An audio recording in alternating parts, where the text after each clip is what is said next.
Plateforme Love Nyon Sika Bozali, bonsoir et bienvenue dans cette émission Plateforme de l'Univers où ils allaient émission à proximité, émission à société, émission où et ça la capona ko baksa connaissance na population na bakambo to actualité où ils ont kati na biso.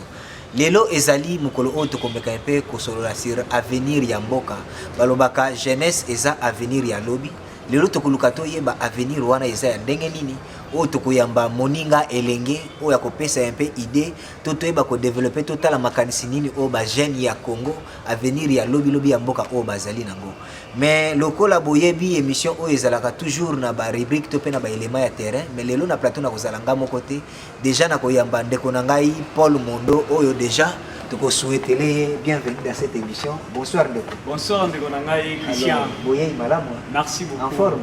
Très en forme. Alors, prenez place. Merci beaucoup. Awa tozana Afromosia. Afromosia c'est l'adresse de l'excellence. Ils ont mis le numéro 2244 sur la route Kinkanda. Quartier Ville Haute, commune de Matadi, Awa na Congo, plus précisément na ville ya Matadi. Baïnyo so bazali na province ya Congo central, so bozana posa ya ba fauteuil, canapé, ba mona salon ya boetoza ba meuble, bozana posa ba ventilateur, cuisinière, nyonso biloko bozana ngo posa ba table téléviseur, ba TV gaillard pour na kobongisa ba palais na bino adresse ezaka moko toza awa.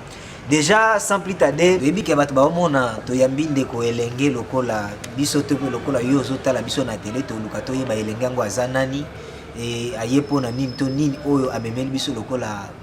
idée to idéologie to luka to partager na bino ensemble. Déjà o to luka to gande ko na biso on se présenter aux anani kombo nani et puis bato bayeba yo na poko ya lelo. Merci ndeko Christian pour na koyamba ngai pour na mbala liboso na émission Plateforme de l'Univers. Ndé kaka olobaki au début kombo na nga DG ezaki cité c'est bel et bien monsieur Paul Mondo parmi ba cadre ya IEDS comme dans relations publiques on a pesi mbote pa ya président Rodé Makambo sika vandi azotala biso ndeto ye lokola sujet zolobela jeunesse et que bo pesa ki biso opportunité ya kozala na kati ya plateau yango tolobaki non lokola pe toza ba bilenge toza na kati ya ONG oyo biti nango ezali pona ko salisa bilenge bakoma na makanisi ya malamu pona développement ya mboka yango ndeto ye po to partager makanisi ya malamu eza na kati ya sujet to pesa ba point o biso to yiko pesa yo kozala malamu pona développement ya ba jeune na biso bazolanda biso. Donc wana toyoki ndeko ya Union pour l'encadrement et le développement social na lobi baza pona ko encadrer jeunesse et ils appellent ba initiative o ezosenga mavuma pona mboka mais avant to kota na muzindo ya sujet na biso plateforme de l'univers ndenge to annonçaki au début que non tozoluka to lobela avenir ya mboka tokoluka to yeba avenir ya mboka par rapport ya jeunesse ceux qui baza ko envisager nini o déjà tozoluka to yebela ndeko na biso mondo bilan nini oyo ko sala par rapport ya jeunesse ya lelo to sala analyse ya 1960 ti lelo na 2020 au satire ya jeunesse est-ce que baza capable de assumer no biso ki ba mikolo baza te soki soit ko assumer responsabilité après bato bazo kamba biso lelo. Merci ndeko pona question otuninga je dirais par rapport à l'avenir ya mboka na biso oui nous sommes rassurés mais ils en a équivoque mi balé soit puis ko kende vers développement ya malamu soit pe puis ko chiter par rapport à bisinga na sala bilan na koloba na bosolo que ba parents na biso na époque na bango jeunesse na bango ezalaki un peu instruit par rapport à jeunesse na biso à lelo. Donc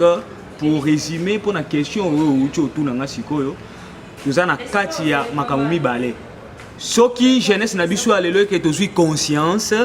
ya komona avenir ya lobby c'est par là que jeunesse na biso ezala malamu. Mais si tozo continuer par rapport ya ba makanisi tozana ngo ezozongisa biso sima wana je dirais mon frère que vous allez moi pas aimer pour jeunesse na biso à lobby. Ozo réaliser na biso ensemble que jeunesse style et l'on a mesure conscience après 60 ans où il y a indépendance donc depuis ba Paul Bamana ko succéder le maintenant on a 5e président et avenir d'aba ba komi ko envisager ngote conscience na les ongité. Je dirais à la fois oui à la fois non. Pourquoi oui pourquoi oui, pourquoi non et puis oui c'est parce que parmi ba jeunes autres alelo il y a aussi des jeunes qui réfléchissent. Il y a aussi des jeunes qui ont pensé pour Mboka et banda un peu que la développer par rapport à l'intellect. Mais d'autre part, il y a aussi des jeunes qui jusqu'à présent ont rêvé nous faire développer mboka. Donc cela implique que na kati ya sondage tozo mona bato baza instruit ou bato baza na makanisi ya malamu pona ko développer mboka baza mokie. Ba oyo ba ko sala pona ko faire reculer mboka ndio to mona ki baza ebe. Donc ba jeune oyo bazo passer ba moment na bango na ba aventure ndio to mona bango baza ebele ke ba jeune oyo bazo réfléchir. Merci. Conscience eza mokie na ba jeune oyo bazo penser avenir ya lobi ya mboka. Mais conscience ezangi ebele na ba jeune o bazoluka ba penser plus na ba vagabondage ko sakana ko sala boy. Mais olobi jeunesse ya kala ezalaki un peu instruit que ya lelo. Alors nini esali pour que jeunesse ya lelo ezala instruit ya kala ezala instruit. Merci beaucoup ndeko Christian pour na mutuna o tuni ngai. Na ebi que manière na ko répondre yo e ko semble un peu na mato ya bato musu ba comprendre na ba ndenge ebele mais je sais que c'est comme ça. Pour la jeunesse ya kala ya batata na biso ezalaki un peu instruit, c'est parce que ba papa na bango ba mekaka un peu ko pesa bango ba leçon ya malamu dès temps bazalaki bana miki. Alors na série na biso oyo c'est le contraire. Vous montrez que bana ebele baza délaissé par ba parents et que na bango moko lokola baza bana ba ko produire ka makambo eza na imagination na bango. Et on tozo mona ebele ya ba jeune lokola biso bazo penser toujours na makambo so eko faire reculer mboka au lieu que bazala wana pona makambo eko faire avancer mboka na biso. Wana siko faute ozoluko ozongisa ngona de pas ba parents que ba parents baza ba irresponsable ba ko encadrer bana te ba ko succéder bango lobby. Par rapport ya koloba irresponsable eza trop makasi. Pourquoi? Parce qu'il y a des parents oyo ba instruire bana na bango to bazo continuer ko instruire bana bango tilelo kaka na malamu. Mais laissez-moi vous dire que par rapport ya makambo to mona lelo pona ngana zo mona faute zo kende mingi na ba parents. Pourquoi? Parce que moi naza lokola objet biso na informatique to zwaka ba objet. Donc c'est quelqu'un et loko moko boye mutu asali pour ameka un peu ko benda yango tango ezali azana posa ya kosala quelque chose. Je vais m'expliquer. Moi natanga botami mwana mukie azana conscience te azolela maman de mutu azo sokola ye azo enseigner. C'est par là que parents a joué un rôle très important dans le niveau intellect ya mwana. Donc parents azawana pour instruire mwana na ye tant tozo mona mingi bano baza bien éduqué bangwana mingi bazaka utile na kati ya société. C'est totalement moi déjà éducation ya ndaku na ye tango eza ya kobeba directement moi na ko produire ben fait moko ezala négatif dans la société par rapport à l'éducation. Donc cela veut dire pour na répondre yo donc une grande partie ya kobeba ya jeunesse na biso alelo ezali na ba parents oyo ba bota biso. Merci beaucoup na ingénieur Viken Kiaku. Mais c'est comme si vous êtes trop côté à vos parents. Mais est-ce que l'État pas en a part de responsabilité face à la pour l'avenir de la jeunesse et à l'objet Mboka Toté? Merci beaucoup pour la question à nous poser. Et c'est vraiment très important. L'État a vraiment une part moko ya munene pour la jeunesse na biso. Jeunesse jamais vous allez développer. Jeunesse jamais vous allez instruire sans pourtant l'État a mis un peu kokota makambo. Kokota makambo par rapport à quoi? Par rapport à quoi encadrer jeunesse. Au début, quand on a fait une présentation, on a dit bien que nous sommes membres il y a IEDS. IEDS c'est ali ONG où ils sont encadrés par jeunes. On est ça, na pesi mbote les sous encore une fois na président Abisso Rodin Sika Vandi. Makanisi wana azwa ki yango po aider jeunesse par rapport ya ba service où ils ont na kati ya IEDS neto mon émission plateforme où ils ali inclus na kati ya IEDS. Donc cela veut dire pour répondre plus clairement, l'État Nabiso a délaissé en quelque sorte jeunesse. Jeunesse est délaissée. Jeunesse Nabiso a délaissé un talent. Tout ça n'a jeune mususu ba utile pour le football. Tout ça n'a jeunesse mususu ba jeune Nabiso mususu ba utile pour la musique. Tout ça n'a jeune ba utile pour la makambo ebele. Est-ce que l'État a zoyeba que parmi ba richesse eza na mboka mutupe comme tel le la jeunesse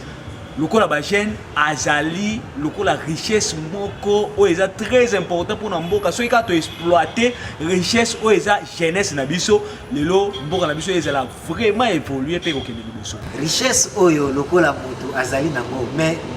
est-ce que jeunesse o bazana conscience te jeunesse o bazo penser l'obité ya mboka? Vous pensez que l'État pas koya atia mbongo ne pona ko sunga jeunesse o bazana bango na conscience te? Jeunesse au bazo penser même pas à l'avenir ya ye lokola mutu. Est-ce que jeunesse jeune ye moka yebi gaza richesse ya mboka? Nego Christian yeba eloko moko na makambo lobi esalinga pasi eza lokolo zoloba prenons par exemple papa botibana zwa lokola l'état lokola papa jusqu'aux questions ana outi ko poser nga comparant lokola l'état papa est-ce que papa ko loba po salisa mwana po mwana zala lolenge ni mais oyebi ke na famille papa tanga botibana loba que non c'est lui ici va me remplacer. C'est lui ici sera dans mon absence peut-être yenda comme ma famille liboso. Peut-être moi na oyo ça va oyo yete. Batila ke mutema te. Alors peut-être biso pe jeunesse ya lelo bakoma ko considérer biso lokola bana oyo bakoma déjà ko beba bana baba. Kufa donc moi na moko azali na existaka te ya mwana. Alors to repesa l'état fautité. Merci ocho lo beloko mo eza très important lui bana. Obi na kati ya ndaku parents akoza na mwana moko akoloba ye oyo penza na ko préparer yo kanisi na RDC mobimba bato baza te kotie la confiance tozo par exemple bino na ndeko deo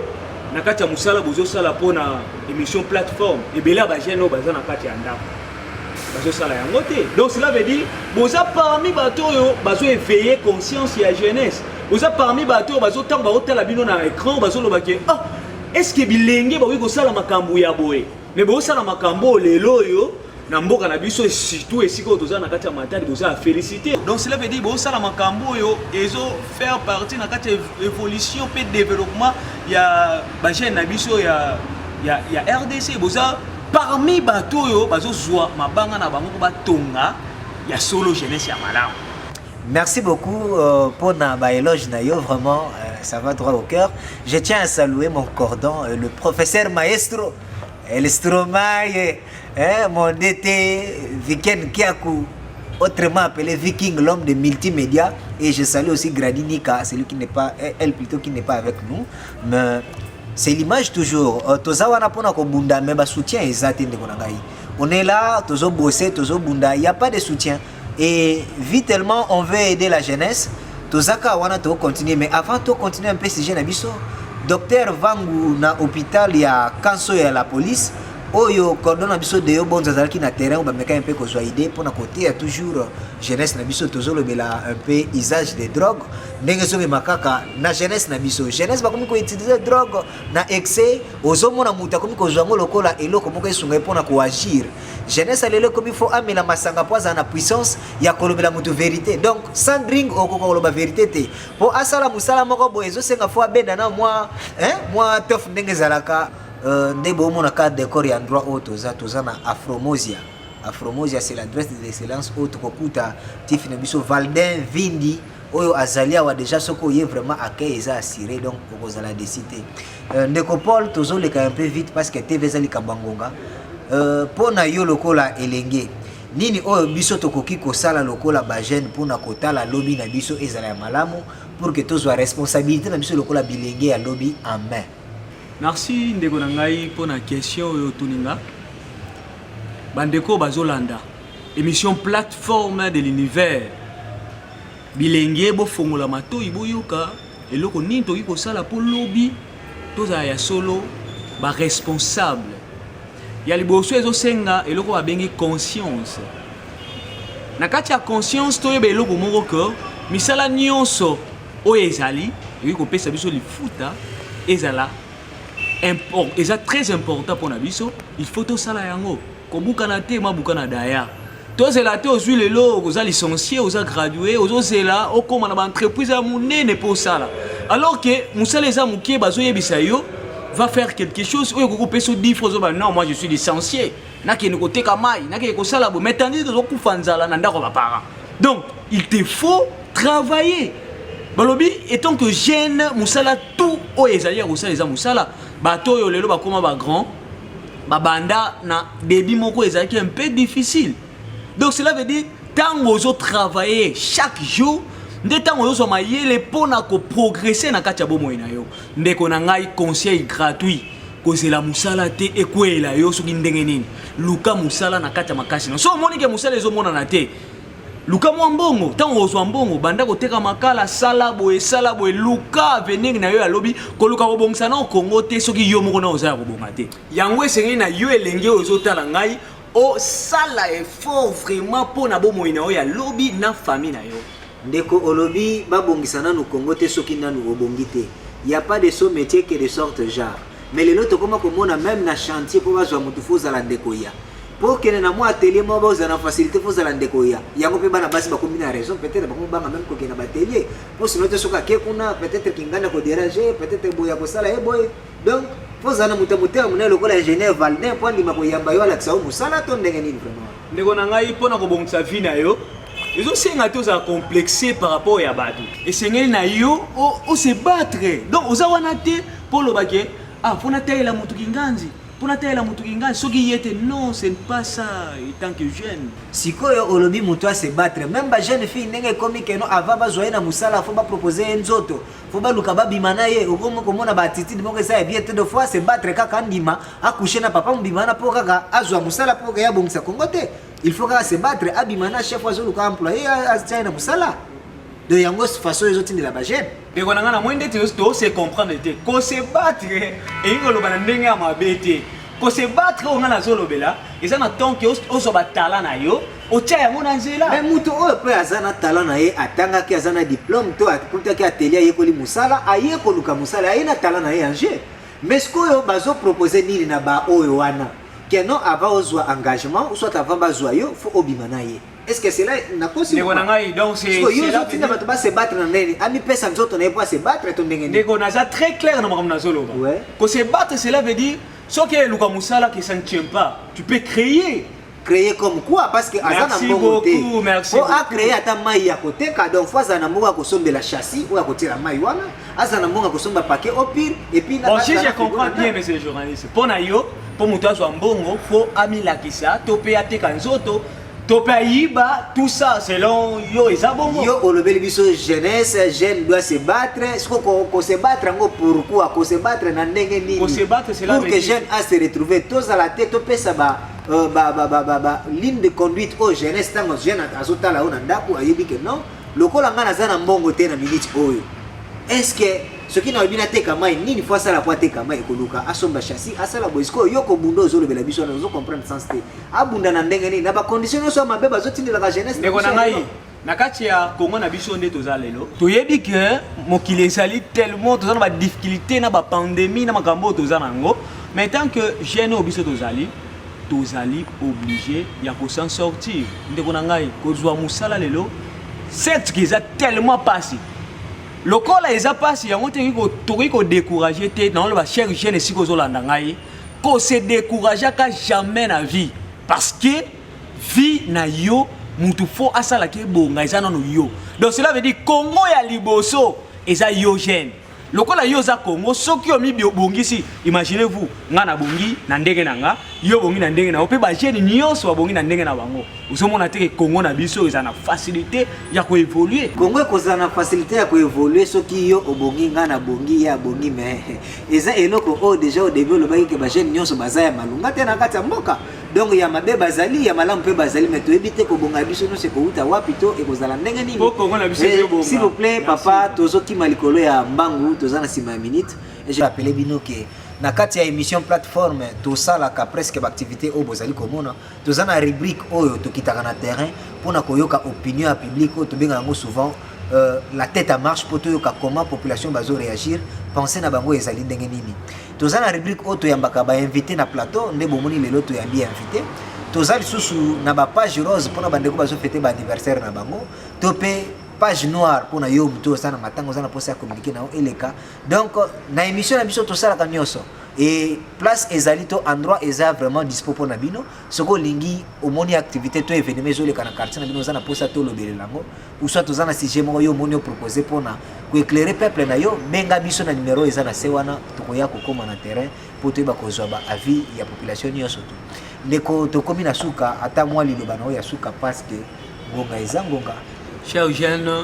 boyoka pour message on a zoyebisa bino et tant que bilenge otozali to longana ba distraction to mi pesa na kati ya mosala to sala mosala na ndenge esengeli donc cela veut dire conseil gratuit ndenge kana zolobaka et tant que bilenge obiso tozali to tikate ba embriement donc cela veut dire makambo ezanga tina o ezo déranger biso ba jeune musique to boité eza malamu mais to yebaka toujours surtout diamba na kindumba na zododo bandeko totika ba comportement wana soki to bandi siko ko raisonner lokola bandeko na biso nazo bandela na opesa cordon ya émission ya plateforme de l'univers de yo esika azali ba mbote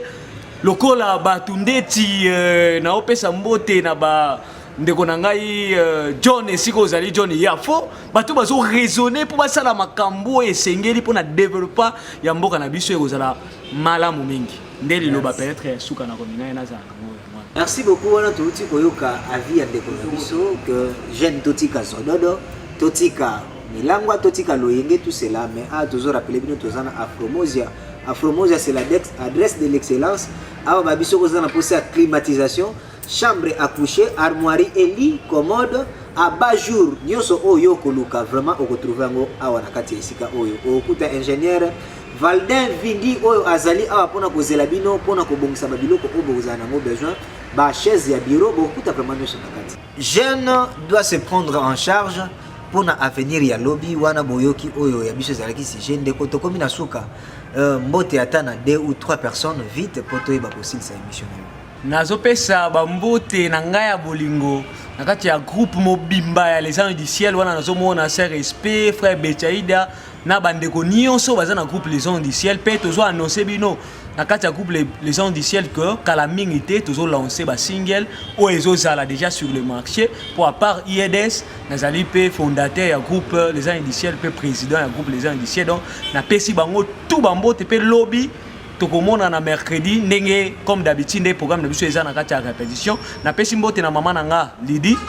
oyo ya motema pe famille ya fo mobimba pe ba chrétien nyonso église na apostolique bandeko ya luzolo bandeko ya kambanana bisika nyonso biso toyebani na yebike boze ebele makasi bozo zela libanga esika bozali mais c'est impossible pour apesi biso minute moke. Merci ndeko toyebi ke ezali émission ya suka te lokola elenge okoleka pona kopesa mbote tozopesa mbote na